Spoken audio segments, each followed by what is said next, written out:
In the harsh and unforgiving territories of Arizona, where justice often comes at the end of a gun, and mercy is a luxury few can afford, an extraordinary story of redemption is about to unfold. Two Apache sisters, torn from everything they've ever known, will discover that sometimes salvation comes from the most unexpected source. A man haunted by his own past will make a choice that defies everything society expects of him.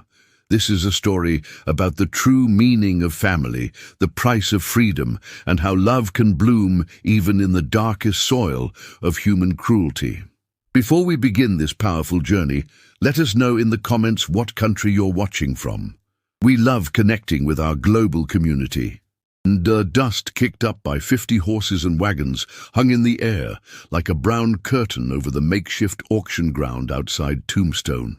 October 3rd, 1881, a date that would burn itself into my memory forever.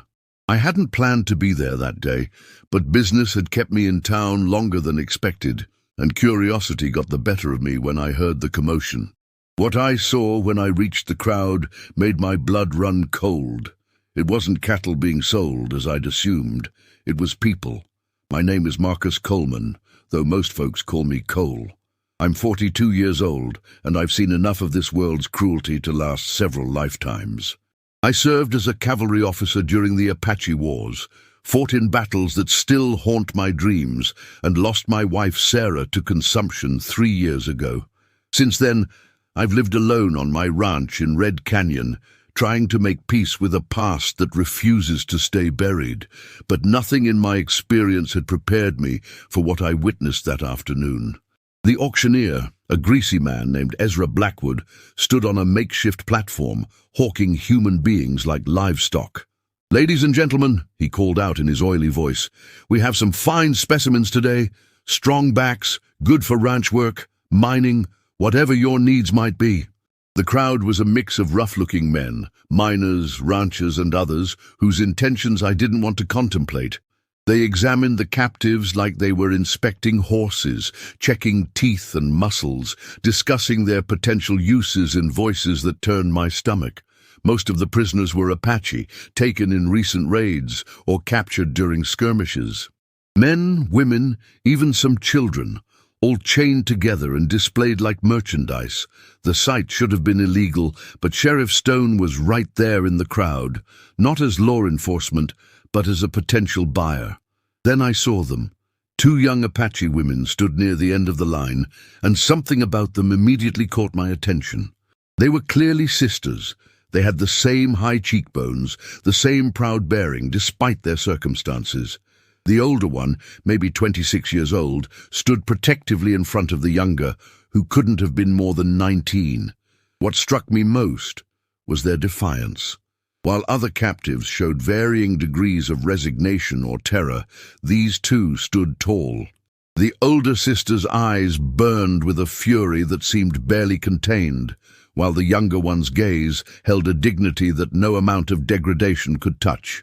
"Ah, now here we have something special," Blackwood announced as he approached the sisters. 2 Apache squaws, sisters I'm told. Look at these fine specimens, young, strong, and I guarantee they'll work hard with the proper motivation. The lewd chuckles from the crowd made me clench my fists. "The older one's got some fire in her," Blackwood continued, staying well back from the woman's reach.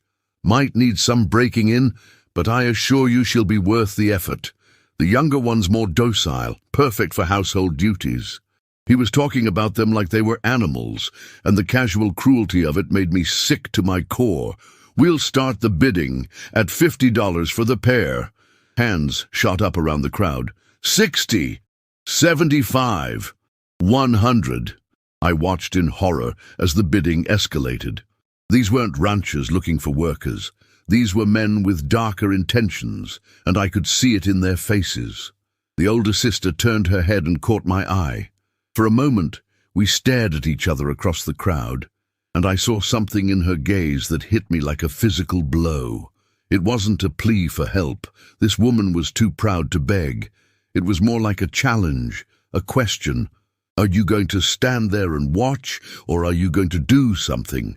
150, called out a heavy-set man I recognized as Jake Morrison, a mine owner with a reputation for working his employees to death. 175. This from Tom Crawford, whose treatment of women was notorious throughout the territory. The bidding continued to climb, and with each increase my anger grew. These were human beings, not property to be bought and sold. The younger sister had begun to tremble slightly, though she still held her head high, while the older one's jaw was set in a line of grim determination. $250, Crawford shouted, and the crowd fell silent. It was more money than most people in the territory saw in 6 months. Blackwood looked around expectantly. Going once? Going twice? I don't know what possessed me in that moment. Maybe it was the memory of my own sister, who died when we were children. Maybe it was guilt over my role in the Apache Wars, or maybe it was simply the fundamental wrongness of what I was witnessing. $300, I heard myself say. Every head in the crowd turned toward me. Blackwood's eyes lit up with greed, while Crawford glared at me with open hostility. Well, well, Blackwood said with a grin.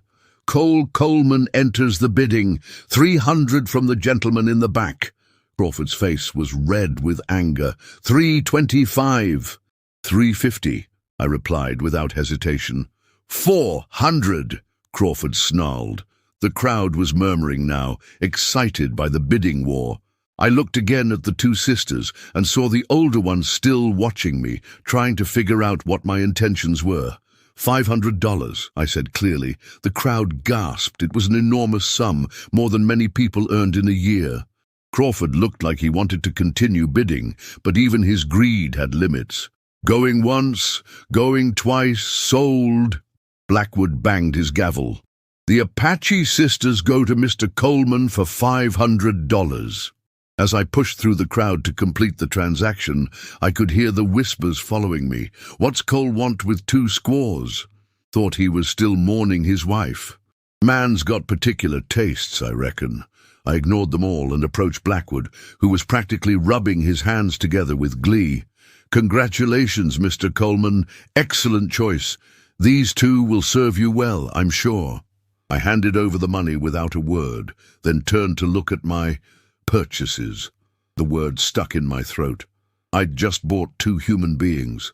The fact that I'd done it to save them from worse fates didn't make it any less horrifying. The sisters stood watching me with unreadable expressions. The older one's chains had been unlocked from the main line, but her hands were still bound, as were her sisters. What are your names? I asked in what little Apache I remembered from my military days. The older sister's eyes widened slightly in surprise, but she didn't answer. I asked your names, I repeated in English. I am Kaya Nightwind, the older sister said finally, her voice steady despite her circumstances. This is my sister Ayana. Well, Kaya and Ayana, I said, we have a long ride ahead of us. As we walked toward my wagon, I could feel the weight of their stares and the crowd's whispers. Sheriff Stone approached as I was helping the sisters into the wagon bed. Coleman, he said with a smirk, hope you know what you're doing. Apache women can be unpredictable. I can handle myself, Sheriff. Just remember, they're your property now. Anything happens, any trouble they cause, it's on your head. Property. The word made my skin crawl, but I nodded and climbed onto the wagon seat. As we rolled out of Tombstone, I caught Kaya's reflection in the side mirror. She was whispering urgently to her sister in Apache, probably trying to figure out what fate awaited them. I couldn't blame them for being terrified. We rode in silence for the first hour, the only sounds being the wagon wheels and the horses' hooves. Finally, Ayana spoke up in hesitant English. Where are you taking us? I looked back at them. These 2 young women whose lives I'd just purchased for $500, and made a decision that would change everything. Home, I said simply. I'm taking you home. I saw confusion in their eyes, but also the first glimmer of something that might have been hope. They didn't understand yet what I meant, but they would soon enough. The Red Canyon Ranch sat in a valley surrounded by red stone cliffs that gave the place its name. It was a good spread, 2,000 acres of decent grazing land, a sturdy house, and all the outbuildings a working ranch needed. I'd built it with Sarah, dreaming of the family we'd raised there. Now it felt too big and too empty for one man. As we approached the house, Rosa Martinez, my housekeeper, came out to see what was happening. Rosa was a widow in her 50s who'd worked for Sarah and me for almost 10 years. She took one look at the two Apache women in the back of my wagon and crossed herself. "Dios mío, Señor Cole, what have you done?" "Something I should have done a long time ago," I said, climbing down from the wagon. I walked around to the back and reached up to help Kaya down. She hesitated for a moment, then accepted my hand. Her skin was warm despite the cool October air, and I could feel the strength in her grip. Ayana was more trusting, allowing me to lift her down without resistance. Both women stood uncertainly in my yard, still bound and clearly unsure of what was expected of them. "Rosa," I said, "could you prepare the guest rooms, and maybe find some proper clothes for our guests?" "Guests?" Rosa's eyebrows shot up. "That's right, guests." I turned to Kaya and Ayana, who were watching this exchange with growing confusion. "Let me make something clear," I said, looking each of them in the eye. "You are not my property. You are not my slaves. What happened in Tombstone was wrong, and I'm sorry it happened to you." I reached into my pocket and pulled out a knife, causing both women to tense. But instead of threatening them, I moved to cut their bonds. "You are free to leave whenever you want," I continued as I sliced through the ropes. "But if you choose to stay, you'll be treated as members of this household, with all the respect and dignity that entails." As the ropes fell away, Kaya rubbed her wrists and stared at me with an expression I couldn't read. "Why?" she asked. "Why did you buy us, if not to use us?" "Because," I said, the words coming from a place deep in my heart that I'd thought was dead, "sometimes the right thing to do is also the hardest thing to do." That night, as I sat in my study looking out at the red cliffs in the moonlight, I wondered what I'd gotten myself into. I'd just brought two Apache women into my home, in a territory where anti-Indian sentiment ran high. I'd spent $500 I couldn't really afford, and I had no idea if my gesture would even be appreciated or understood. But when I thought about the alternative, about what would have happened to Kaya and Ayana if I hadn't intervened, I knew I'd made the only choice I could live with. The question now was whether I could keep them safe, and whether they would ever be able to trust the man who had, technically, bought them like cattle. Time would tell. But for the first time in 3 years, I felt like I had a purpose beyond just existing from one day to the next. Chapter 2. I woke before dawn, as was my habit, but the house felt different somehow. There were other people under my roof for the first time since Sarah died, and the knowledge sat strangely with me. As I made coffee in the kitchen, I could hear quiet voices upstairs, Rosa speaking in rapid Spanish mixed with broken Apache, and the sisters responding in hushed tones. When Rosa came downstairs an hour later, her expression was troubled. "Señor Cole, we need to talk." "What's wrong?" "Those girls. They've been through hell. The younger one, Ayana, she barely speaks. Won't say what happened to them before the auction. And Kaya," Rosa shook her head, "that woman is like a cornered wolf. She doesn't trust anyone, especially not a white man." "Can you blame her?" "No, I cannot. But Señor Cole, you need to understand what you've gotten yourself into. They think this is some kind of trick, that you're waiting for them to let their guard down before you. Well, before you show your true intentions, the thought that they saw me as just another threat made my chest tight. What can I do to convince them otherwise?" "Time, patience, and prayer," Rosa said. "Maybe lots of prayer." I was feeding the horses when Kaya appeared at the stable door. She'd changed into one of the dresses Rosa had found for her, but she still moved like a warrior, alert and ready for danger. "You speak some Apache," she said without preamble. "A little. I learned during my time in the cavalry. You fought against my people." It wasn't a question, and there was no point in denying it. "Yes, I did." "How many did you kill?" The directness of the question caught me off guard, but I owed her honesty. I don't know. It was war. Men died on both sides. Women and children too? I never killed women or children, never. She studied my face for a long moment, as if trying to determine whether I was lying. Why should I believe you? Because I'm telling you the truth. And because if I meant you harm, I wouldn't have bothered cutting your ropes last night. Maybe you just prefer your victims willing. The accusation hit me like a slap, but I kept my voice calm. Maybe, or maybe I'm exactly what I told you I was. A man trying to do the right thing. And what is the right thing, Cole Coleman? What do you expect from us? Nothing. I expect nothing from you except to be treated with the same respect I show you. Respect, she laughed bitterly. You bought us, like horses or cattle. How is that respect? It's not. What happened in Tombstone was wrong, and I'm sorry for it. But I can't undo it. All I can do is try to make things right from here on. Kaya was quiet for a moment, watching me brush down my horse. My sister thinks you might be different, she said finally. She's always been too trusting. And what do you think? I think white men are good at saying pretty words when it serves their purpose. Fair enough. I'd have to prove myself through actions, not words. Where are you from originally? I asked, changing the subject. The Chiricahua Mountains. Oban lived there for generations before. She stopped herself. Before what? Before men like you decided we didn't belong there anymore.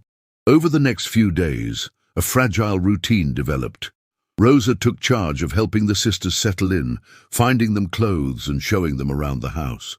Ayana, the younger sister, gradually began to open up, especially to Rosa, whose maternal nature seemed to draw her out. Kaya remained distant and suspicious, but I caught her watching me sometimes when she thought I wasn't looking. She was evaluating me, trying to figure out my angle, waiting for me to reveal my true intentions. The first real test came on the fourth day, when Sheriff Stone rode up to the house with 2 deputies. "Coleman!" he called out as I stepped onto the porch. "We need to talk!" I could see Kaya and Ayana watching from an upstairs window, and I hoped they couldn't sense the tension I felt. "What can I do for you, Sheriff?" "Got reports of trouble with your new acquisitions. Neighbor says he saw one of them trying to steal chickens from his coop." It was a lie, and we both knew it. My nearest neighbor was 5 miles away, and neither sister had left my property. "That's interesting, Sheriff, considering they haven't been off my land." "You calling me a liar, Coleman?"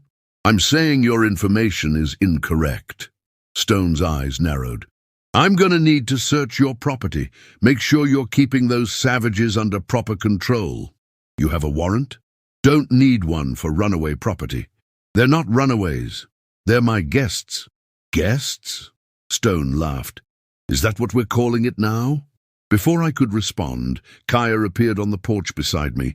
She'd moved so quietly I hadn't heard her approach. "Is there a problem here?" she asked, her English clear and precise. Stone looked her up and down with obvious distaste. Well, the savage speaks English. How civilized." I felt Kaya tense beside me, but her voice remained calm. "I speak 3 languages, actually. English, Spanish, and Apache. How many do you speak, Sheriff?" Stone's face reddened. "Watch your tongue, squaw, or you'll find yourself back on the auction block." "That's enough," I said, stepping forward. "State your business, or get off my property." "My business is making sure the peace is kept. These Apache have been raiding ranches, stealing cattle, killing good Christian folk. How do I know these 2 aren't scouting for their warrior friends?" "Because they've been here under my supervision since Tuesday, unless you're accusing me of aiding raiders." The accusation hung in the air between us. Stone might be corrupt, but he wasn't stupid enough to directly accuse a respected rancher without evidence. "Just keep them on a tight leash, Coleman. Any trouble, and I'll hold you responsible." After they left, Kaya and I stood on the porch in silence for several minutes. "Thank you," she said finally. "For what?" "For not handing us over. It would have been easier for you. I don't do things because they're easy." She looked at me with something that might have been the beginning of respect. "Why did you really buy us, Cole? And don't tell me it was just to do the right thing." Men don't spend $500 on strangers just for righteousness. I'd been asking myself the same question for days, and I finally had an answer. Because, I said slowly, 3 years ago, I lost everything that mattered to me. My wife, our unborn child, my sense of purpose. I've been living like a dead man ever since. When I saw you and your sister on that platform, saw the way you stood proud despite everything, I saw something I thought I'd lost forever. What? Hope. The possibility that broken things can be fixed, that lost things can be found again. That evening, Ayana joined me on the porch, while Kaya helped Rosa with dinner.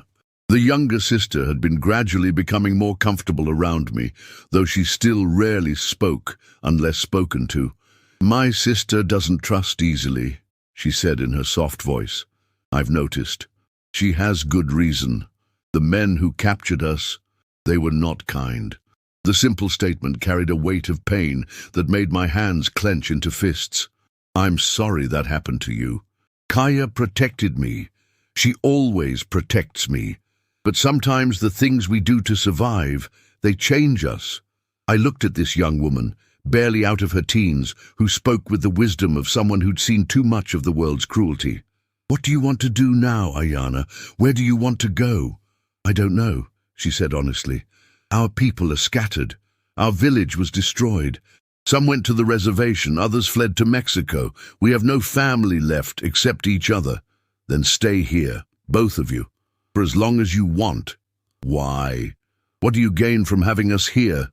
It was a fair question, and one I was still figuring out myself. Maybe I gain the chance to be a better man than I was. Maybe I gain the opportunity to make amends for some of the harm I've done. And maybe, she said with a small smile, we all gain a family. The word hit me harder than I expected. Family. It was something I'd given up hope of ever having again. That night I lay in bed thinking about the conversation. Was it possible? Could we really become some kind of family, despite everything that divided us? The idea seemed both wonderful and terrifying. From across the hall, I could hear Kaya and Ayana talking quietly in Apache. I couldn't understand the words, but there was something comforting about the sound of voices in my house again. For the first time since Sarah died, I fell asleep feeling like I wasn't completely alone in the world, but I knew the real challenges were still ahead. Sheriff Stone wouldn't be the last person to cause trouble over my decision to shelter the sisters, and I still had to prove to Kaya that I was worthy of the trust she was so reluctant to give. The question was, would I be strong enough to protect them when the real test came? Because something told me it was coming, and sooner than any of us expected. 2 weeks later, the real test arrived in the form of Ezra Blackwood and 3 armed men riding up to my ranch just after sunrise. I was in the barn when Rosa came running, her face pale with fear. "Senor Cole, the slave trader is here with gunmen!" My blood turned to ice. I grabbed my rifle and headed for the house, where I could see Kaya and Ayana watching from an upstairs window. "Stay inside," I called to them. "No matter what happens, don't come out." Blackwood sat on his horse in my yard, grinning like a snake. His companions were rough-looking men with the bearing of hired killers. "Coleman," he called out cheerfully, "hope you don't mind the early visit. State your business and get off my land." Now, no need for hostility. I'm here about a business matter. You see, there's been a complaint about your recent purchase." "What kind of complaint?" "Well, it seems those Apache girls you bought belong to someone else. Prior claim, you might say." I kept my rifle ready, but not directly threatening.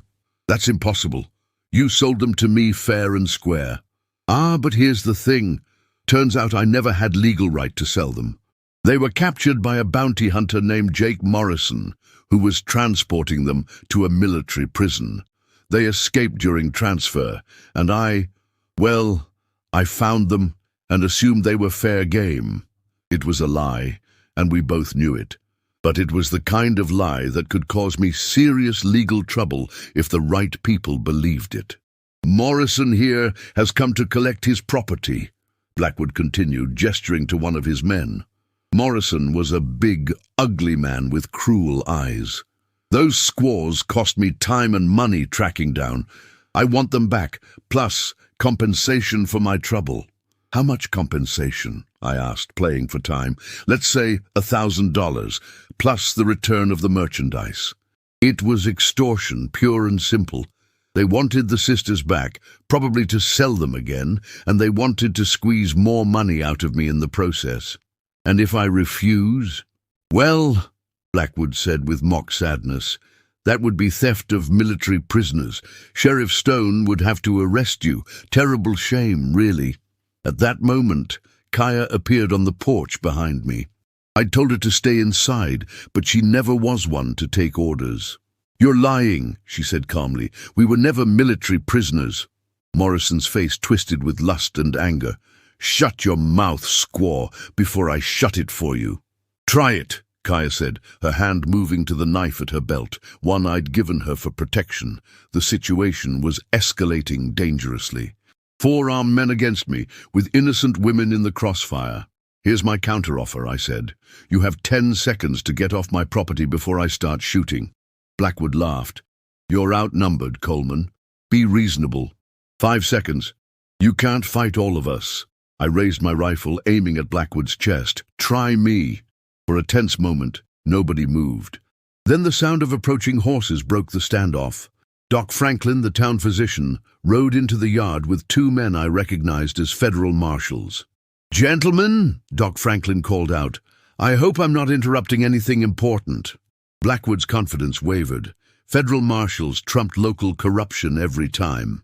Doc, I said, keeping my rifle trained on Blackwood. Perfect timing.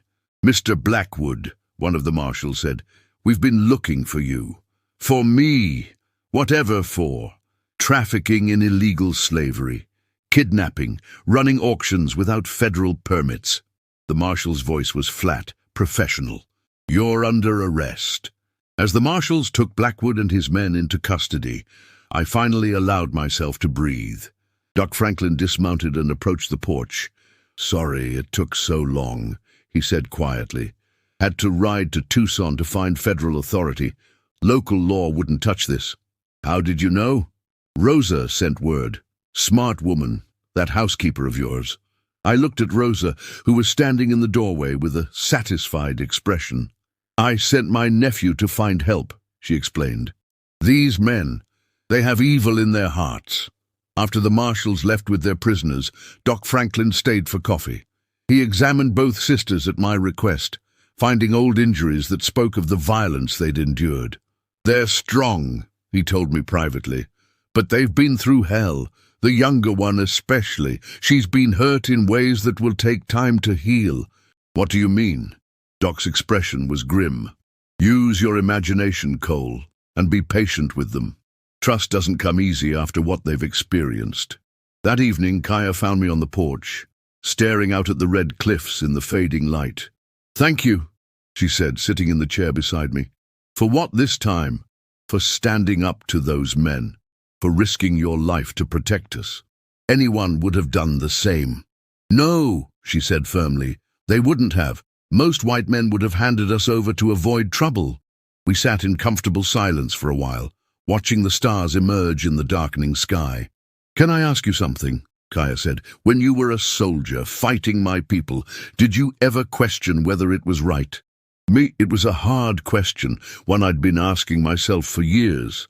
Toward the end, yes, I began to see that we were fighting people who just wanted to protect their homes and families. People not so different from us. What changed your mind? I met an Apache warrior during a parley.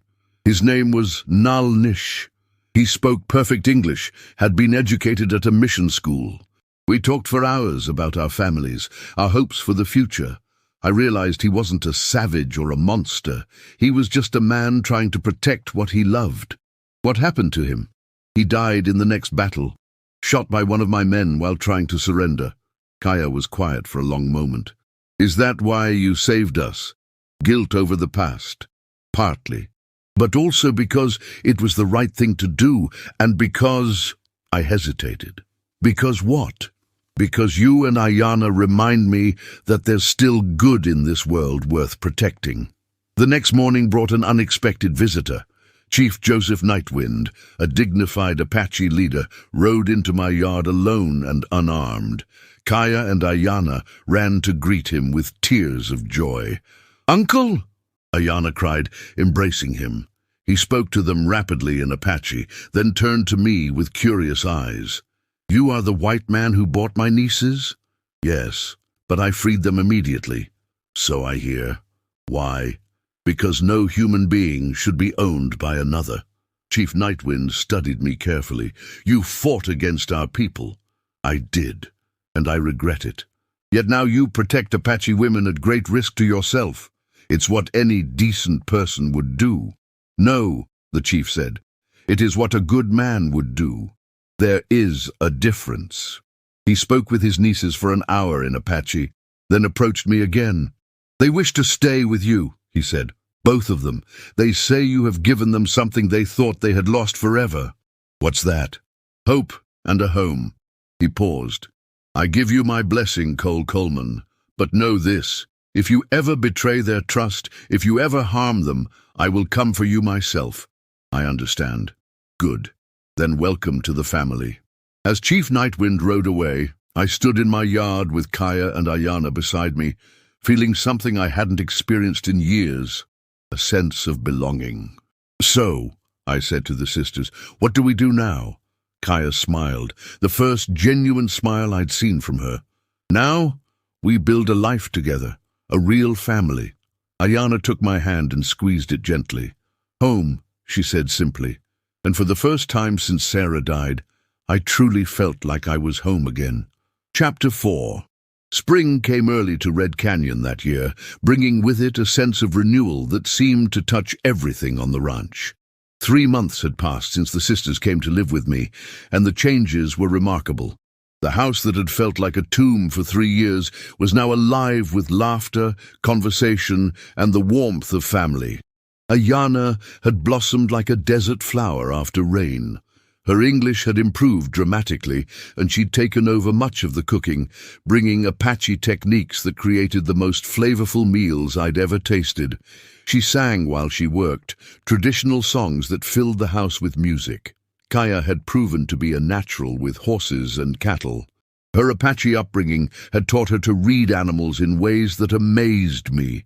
She could calm a spooked horse with a touch and spot a sick cow from 100 yards away. More importantly, the walls she'd built around her heart were slowly coming down. But it was the morning of March 15th that everything changed forever. I was in the corral working with a young stallion when Rosa came running from the house, her face glowing with excitement. "Senor Cole, come quickly, there's news!" I found Kaya and Ayana in the kitchen, both holding a telegram and crying. For a moment my heart stopped, fearing bad news. "What's wrong?" I asked. "Nothing's wrong," Kaya said, wiping tears from her eyes. "Everything's right. More right than we ever dared hope." Ayana handed me the telegram with shaking hands. It was from a lawyer in Washington, D.C. To Kaya and Ayana Nightwind, stop regarding, Apache land rights settlement. Stop your family claim recognized by federal court. Stop compensation awarded for stolen lands. Stop amount $35,000. Stop, please contact immediately stop. I read it twice, hardly believing the words. $35,000, I said. That's a fortune. Our grandfather filed a claim 20 years ago, Kaya explained. Before he died, he told us about it, but we never thought anything would come of it. The government rarely honors Apache claims. But they did this time, Ayana added, her voice filled with wonder. We're rich, Cole, actually rich. The implications hit me like a thunderbolt. With that kind of money, the sisters could go anywhere, do anything. They could buy their own ranch, live in luxury, never depend on anyone again. They could leave me. The thought hit me harder than I expected. Over the past months, I'd grown more attached to Kaya and Ayana than I'd admitted to myself. They'd become my family, and the idea of losing them felt like facing another death. That's wonderful, I said, trying to keep the sadness out of my voice. You'll be able to start fresh wherever you want. Kaya looked at me sharply. What makes you think we want to go anywhere? Well, with that kind of money you could have anything. A big house in San Francisco, travel to Europe, whatever you want. And leave you? Ayana asked. Leave our home? This isn't really your home. You just ended up here by accident. No, Kaya said firmly. We didn't end up here by accident. We ended up here because someone cared enough to save us when no one else would. Because someone offered us love when the world had shown us only cruelty. But now you have choices, real choices. You're right, Kaya said, standing up. We do have choices. And I choose to stay here with the man I love. The words hung in the air like a thunderclap. Love. She'd said she loved me. Kaya, I love you, Cole. I've been trying to deny it, trying to convince myself it was just gratitude or dependence. But it's not. I love your kindness, your strength, your wounded heart that still finds room for others. I love the way you treat my sister like she's precious. I love the man you've become. Ayana was smiling through her tears. And I love having a big brother who protects us and makes us feel safe. Why would we want to leave that? I felt my own eyes filling with tears. Are you sure? Really sure? Because once you stay, once we build this life together, I don't think I could survive losing you again. Then don't lose us, Kaya said, stepping closer. Marry me, Cole Coleman. Make this family official. I dreamed of this moment but never believed it could be real. You want to marry me, even with everything I've done, everything I've been, especially because of everything you've been. Your past made you the man who could save us. Your pain made you understand ours. I looked at these two incredible women who had brought light back into my dark world, and I made the easiest decision of my life. Yes, I said, pulling Kaya into my arms. Yes, I'll marry you. Both of you can stay here forever if you want. Actually, Ayana said with a mischievous smile, we have a better idea. What's that?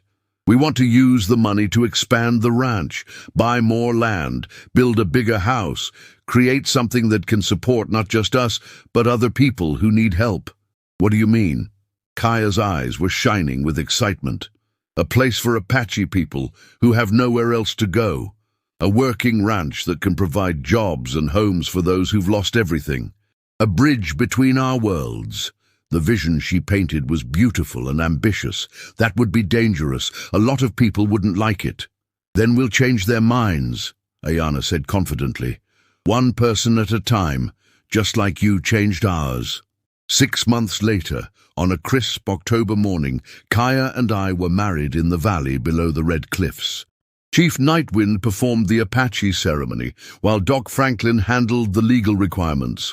The guest list was small but meaningful. Rosa and her family, a few neighboring ranchers who'd come to respect our unusual household, and several Apache families who'd already come to work on our expanded ranch. As I watched Kaya walking toward me in her white dress, with Ayana serving as her maid of honor and surrogate daughter, I marveled at how completely my life had changed. A year ago, I'd been a bitter, lonely man, waiting to die. Now, I was surrounded by family, love, and purpose. Do you take this woman to be your wife? Doc Franklin asked. I do, I said, looking into Kaya's beautiful dark eyes. And do you take this man to be your husband, to love and honor in the traditions of both your peoples? I do, Kaya replied, her voice strong and clear. As we kissed to seal our union, I heard cheering from our guests and felt Ayana's hand squeeze my arm. This was what family felt like. This was what home meant. That evening, as we celebrated under the stars, Chief Nightwind pulled me aside. You have given my nieces something precious, he said.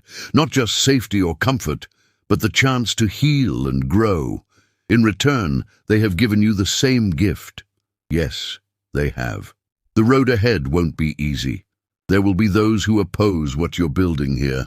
I know, but we'll face it together. Yes, the old chief smiled. Together. That is the Apache way, and it is becoming the Coleman way as well. As the celebration continued around us, I stood with my wife and sister-in-law, looking out at the ranch we were building together. We'd started with an act of rescue, a moment of compassion in a world too often ruled by cruelty. Now we were creating something that could outlast all of us, a place where love triumphed over hatred, where different peoples could live and work together in harmony. It wasn't the life I'd planned when I rode into Tombstone that day 7 months ago. It was better. It was a life worth living, worth protecting, worth passing on to future generations. And it had all started with 3 simple words: I'm taking you home. Sometimes the most important journeys begin with a single step of faith. Sometimes family isn't born but chosen. And sometimes the greatest victories come not from conquering others, but from opening your heart to let others conquer you. Thank you for joining us on this powerful journey of redemption and love on the Arizona frontier. If this story touched your heart, don't forget to like, subscribe, and tell us in the comments what you thought of Cole's transformation from bitter soldier to loving family man. Have you ever taken a risk to help a stranger? Share your story below and hit that notification bell for more inspiring Western tales of courage and compassion.